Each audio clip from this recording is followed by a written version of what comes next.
Hey guys, it's Kelly. I am back with another process video. It seems like it's been more than a week that I've had a video up, and I apologize. Life has been crazy and we've been out of town for a few days, and I'm sure everybody understands how that gets. So this one I did about a month ago, and so bear with me as I try to go through the things that I did and me trying to remember. I am using a Hip kit, and these blues and teals I loved, and have some pictures from the beach last year that I wanted to get put on a layout. And I'm just taking scraps from this kit that I've had and just trimming them down and putting them together. And to be honest, I really enjoy my kit after I've made a few pages, because then it just seems like the pages fly together with the scraps that I have. It's always intimidating for me to cut into that first sheet and get started that way. So I do know that I want to do some mixed media on this, and I'm just trying to get an idea where I want everything to be. And with this, I decided to go ahead and ink the edges. You could see some of the white on these edges. I don't necessarily ink all my edges, but because I could see some of the middle of the pattern paper, I really wanted to ink it just so I didn't see that. That always catches my eye on my layouts. So I went ahead and put that aside because now I had a general idea, and I just went with my standard tried and true method, which is spraying the inks on a piece of packaging and going from there. And I have pulled out a couple of different Heidi Swapp inks, and just love this technique. It is so simple, and I almost feel like it's, foolproof, and it's just a nice way to get a look on your background that looks like you've really taken a long time, when in reality for me it doesn't take much at all. And I like this as well because I feel like I don't have to put gesso down, and it's a quicker technique if you don't have a lot of time or don't want to spend a lot of time on a mixed media background. So for this, I did a little bit different and decided to do two colors on my background, and took a little bit of that mint green and that teal blue, and loved the way this turned out. I was so happy with this. And just am taking my heat gun and drying it, and you can see I kind of move the paper around just to try to keep it from warping as bad. Anytime that you do have a little bit of ink, it will buckle the page a little bit, but I'm okay with that. Then I took out the Teresa Collins texture paste and one of my favorite Tim Holtz stencils, and just putting a little bit of texture on the background. And I used this Teresa Collins because I knew that I had to take a break, and I would actually have time to let this dry. So be prepared if you use this. It does take a little bit longer to dry, I have found, than some of the other embossing paste that I've used, or the texture paste. So I came back, and after that texture paste was dried, and I went ahead and sewed the couple of layers off camera.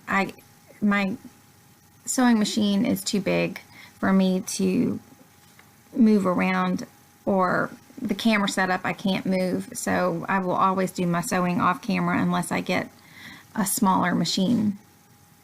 And I did pull some things from my stash for this layout. That flare button, I'm not sure where it is from, but that I believe is from my stash. That love title is from some Teresa Collins chipboard. And that those wood sequin stars are, I believe, from Studio Calico. And the wood veneer, I play around with a few different wood veneer, but those are from a previous kit. And one thing that I do enjoy about getting the hip kits is if I don't finish up packages of items, usually I can bring them forward into the next kit or two and use some that way, as opposed to just putting them back in my stash. A lot of the things tend to still work well with the following kit, and I love that because I never get all of my embellishments used, and I probably never really kill a kit either, but I'm okay with that. So I am taking these little letters from Webster's, and those did come in the kit, and putting down a little bit more of a title, so it's saying "Love These Moments." And I guess anybody that has more than one child understands that when the two are getting along and things are good, that it truly is just a wonderful blessing.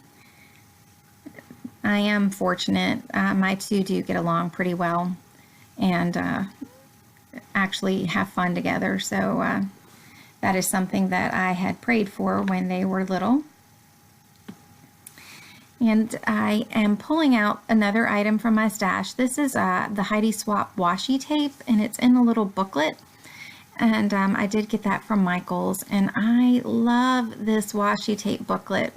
It is so nice because it has different strips of washi and other little bits and pieces that are like made of the same washi type material. But what I like about it is that you get so many different choices, but then that's the other thing that I don't like. Some of my favorite ones, you only get one, and pardon my big head there. It's hard for me to see on some parts when I'm trying to get exact where my camera is laid out. So I did pull out my favorite things ink, and I am just test stamping that off. A lot of times I'll do that just to see how the stamp takes the ink. And using a Teresa Collins label. And I've tried to remember to pull in things that don't necessarily come in my kits to use. Like if I don't get a stamp set with a kit, I like to pull that in just to use up more of what I have. And I pulled off that circle sticker, and I placed that over the edges of that teal piece and that wood chevron piece. And the reason why I did that is because it joins those layers, and to me it's just more pleasing to my eye. And again, sorry for my head here. Just trying to get the glossy accents down so that I can put the sequins down. And I try so hard to make those look random. Whenever I flick them on, they never look exactly right, so I end up moving them until I can finally get something that looks random, even though it's not. And you know, I really should do this before I do my background for my mixed media, but I'm trimming off the edges because I decided that I did want to mount it. And it is a little bit more difficult once the paper has buckled to get a good even trim on your paper. So hopefully you can learn from what makes it difficult for me and trim before you do your background. But I probably won't take my advice, because usually it's at the end of a layout that I decide that yes, this will look better backed on something else. And this about wraps it up for me. I'm just going to tack down the rest of the pieces. Sometimes they don't stay as well when you have a mixed media background. I want to thank my new subscribers and thank you for taking the time to give me thumbs up and leave your comments. I truly appreciate them. Thanks so much. Have a great day. Bye.